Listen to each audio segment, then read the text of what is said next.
కొంచెం జరగండి.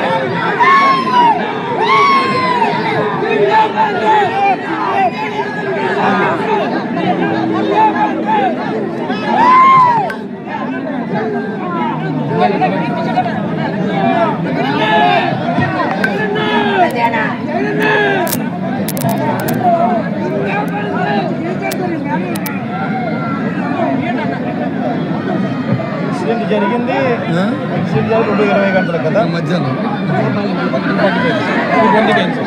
ఇప్పుడు అచ్యుతాపురంలో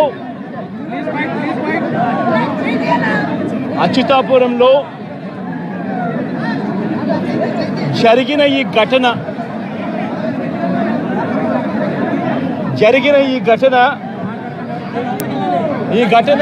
ఘటనలో ప్రభుత్వం వ్యవహరించిన తీరు, ప్రభుత్వం స్పందించిన తీరు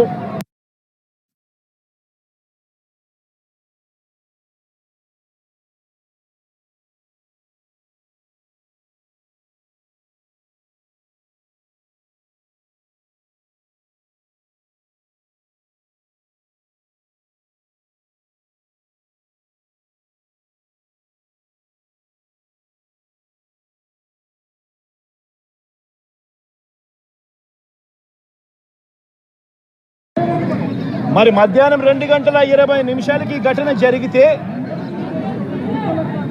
2 గంటల ప్రాంతంలో ఈ ఘటన జరిగితే ఈ ఘటనకు సంబంధించి జరిగిన వివరాలను ఒక్కసారి గమనిస్తే ఈ ఘటనలో ప్రభుత్వం స్పందించకూడదు అన్న తాపత్రయము ఎక్కువగా కనిపిస్తూ ఉంది. ప్రభుత్వం 17 మంది చనిపోతే ఈ ప్రభుత్వం మొట్టమొదటిగా సాయంత్రం 4 గంటలకు హోంమంత్రి వచ్చి ప్రెస్ మీట్ను అడ్రస్ చేస్తూ తాను మాట్లాడినప్పుడు కూడా సహాయానికి సంబంధించి పర్యవేక్షించడానికి తాను అనకాపల్లికి వెళ్తున్నాను అన్న మాటలు వాళ్ళ నోట్లో నుంచి రాలేదు. మరో గంట తర్వాత అంటే సాయంత్రం 5 గంటల ఆ ప్రాంతంలో కార్మిక శాఖ మంత్రి ఎవరి పరిధిలోకి వస్తుందో, ఈ డైరెక్టర్ ఆఫ్ ఫ్యాక్టరీస్ అనేది ఎవరి పరిధిలోకి వస్తుందో, ఈ కార్మిక శాఖ మంత్రి కూడా ప్రెస్ మీట్ పెట్టి ఎంతమంది చనిపోయారో తెలియలేదు అన్నాడు. వివరాలు లేవు అని మాట్లాడతాడు. తాను కూడా హుటాహుటిన అక్కడికి వెళ్ళాలి అనే తాపత్రయం కూడా చూపించడు. ఘటన జరిగిన తర్వాత ఘటన స్థలానికి కలెక్టర్ ఎప్పుడు పోయాడు, అధికారులు ఎప్పుడు పోయారు, కమిషనర్ ఎప్పుడు పోయారు అన్నది ఒక్కసారి గమనిస్తే ఇంకా బాధ కలిగించే అంశాలు. అధికార పార్టీకి సంబంధించిన నాయకులు ఎప్పుడు పోయారు అని చూస్తే ఇంకా బాధ కలిగించే అంశాలు. కనీసం ఘటన జరిగితే కనీసం అంబులెన్స్ను కూడా కనీసం మొబిలైజ్ చేసి ఆ ప్రాంతానికి తీసుకుని రాని పరిస్థితి. బాధితులు ఎవరైతే ఉన్నారో వాళ్ళందరినీ కూడా కంపెనీకి సంబంధించిన బస్సుల్లో తీసుకొస్తా ఉన్నారు, హాస్పిటల్లోకి తీసుకొని పోయే పరిస్థితి. నేను ఒకసారి తేడా గమనించమని అడుగుతా ఉన్నా. ఇలాంటి ఘటనే ఒకసారి మా ప్రభుత్వ హయాంలో కూడా జరిగింది. ఎల్జీ పాలిమర్స్ అనే ఘటన జరిగింది. కోవిడ్ మహమ్మారి ఉన్న సమయం అది. మేలో జరిగింది. మే 2020 ప్రాంతంలో జరిగింది. ఒకవైపున కోవిడ్ మహమ్మారి ఉన్నప్పటికీ కూడా ప్రభుత్వం ఎలా పలికింది, ఎలా స్పందించింది అని ఒక్కసారి కంపారిజన్ చేయాలి. ఆ ఘటన తెల్లవారుజామున రాత్రి 3:40 తెల్లవారుజామున 3:40కి ఆ ఘటన జరిగితే, తెల్లవారుజామున 3:40కి ఆ ఘటన జరిగింది. పట్టపగలు కాదు. జరిగితే 5 గంటలకల్లా కలెక్టర్ స్పాట్లోకి వెళ్ళాడు, కమిషనర్ స్పాట్లోకి వెళ్ళాడు. అంబులెన్స్లు అప్పటికే ముమ్మరంగా మోహరించేసాయి. గవర్నమెంట్ అంబులెన్స్ అన్నీ కూడా తీసుకొచ్చాయి. ప్రతి బాధితునికి కూడా తోడుగా ఉండే కార్యక్రమం జరిగింది. 6 గంటల కల్లా వైఎస్ఆర్ కాంగ్రెస్ పార్టీకి సంబంధించిన సీనియర్ నాయకులందరూ కూడా స్పాట్ మీదకి వెళ్ళారు, తోడుగా ఉండే కార్యక్రమం చేశారు. అదే రోజు 11 గంటల కల్లా, మధ్యాహ్నం కూడా కాదు, మధ్యాహ్నం కాకమునిపే 11 గంటల కల్లా ఏకంగా ముఖ్యమంత్రి అంటే నేనే ఏకంగా స్పాట్లోకి నేనే రావడం జరిగింది. స్పందించిన తీరు గమనించమని అడుగుతా ఉన్నా. వెంటనే 24 గంటల్లోనే ఏకంగా ₹1 కోటి కాంపన్సేషన్ ప్రకటించిన పరిస్థితులు గతంలో ఎప్పుడు జరగల. ఇట్లాంటి ఘటనలు జరిగినప్పుడు గవర్నమెంట్ ఎప్పుడూ కూడా రెస్పాన్సిబిలిటీ తీసుకొని, గవర్నమెంట్ ఎప్పుడూ కూడా బాధితుల పట్ల సానుభూతితో ఎప్పుడూ వ్యవహరించలా. ఇంతగా వ్యవహరించిన పరిస్థితులు ఎప్పుడూ లేవు.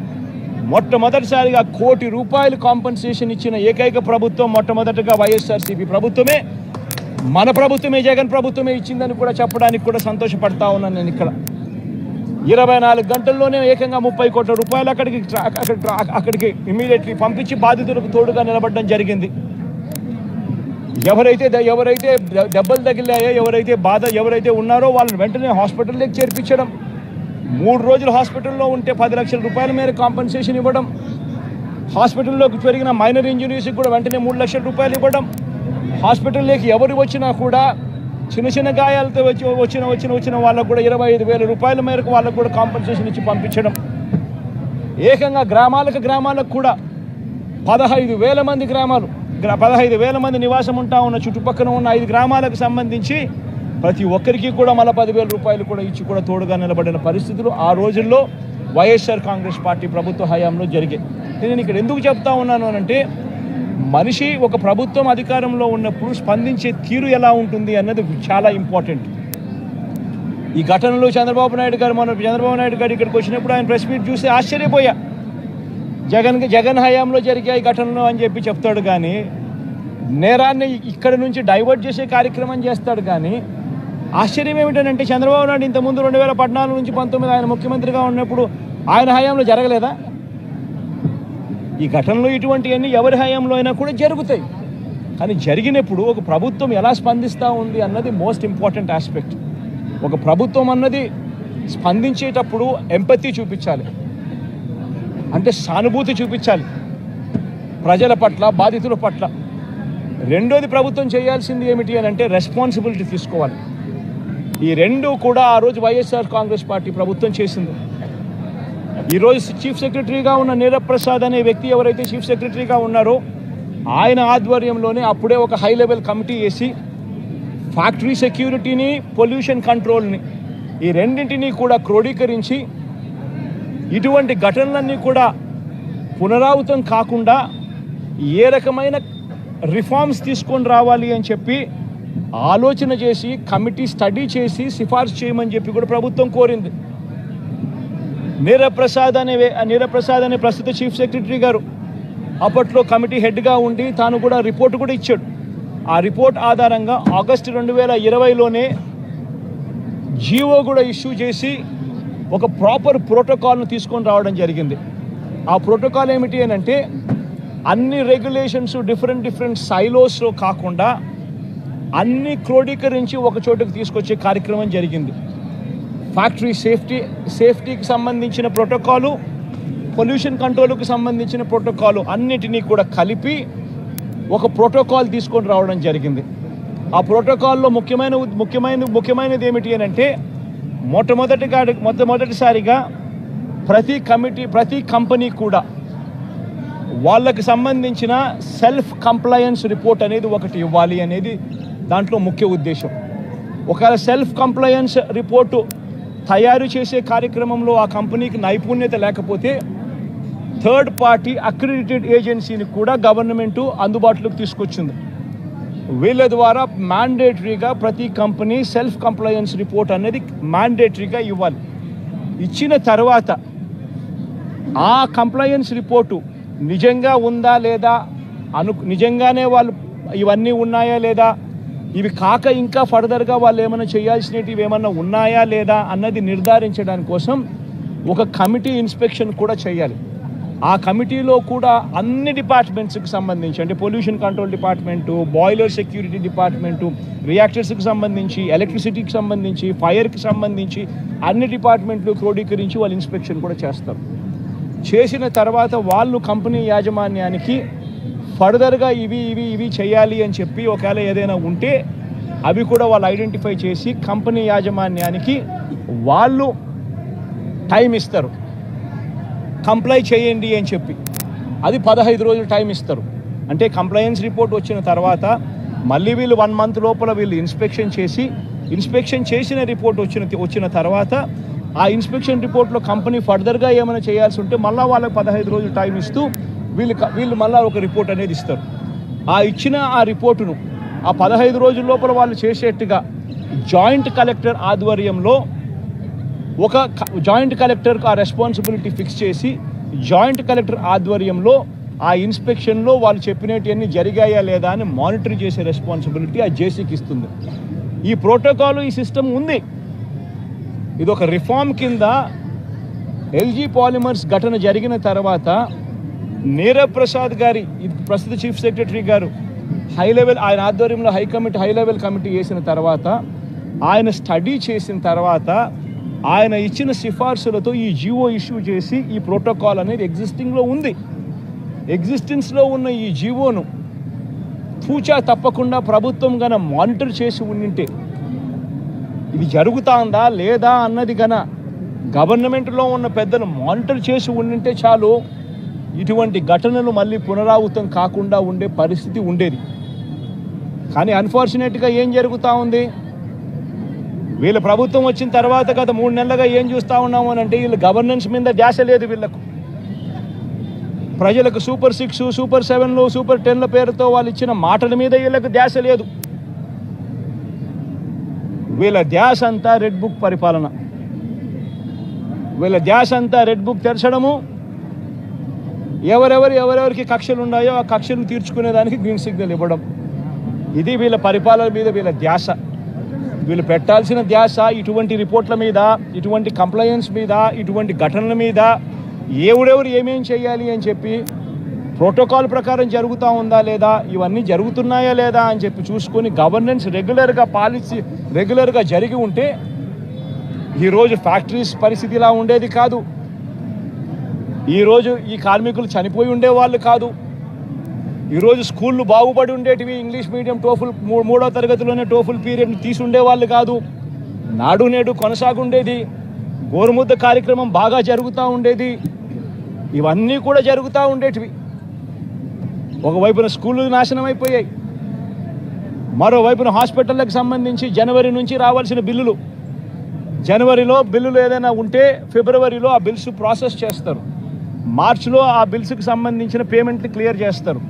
ఆరోగ్యశ్రీ నెట్వర్క్ హాస్పిటల్స్కి సంబంధించి మార్చి 16వ తారీఖున కోడ్ వచ్చింది.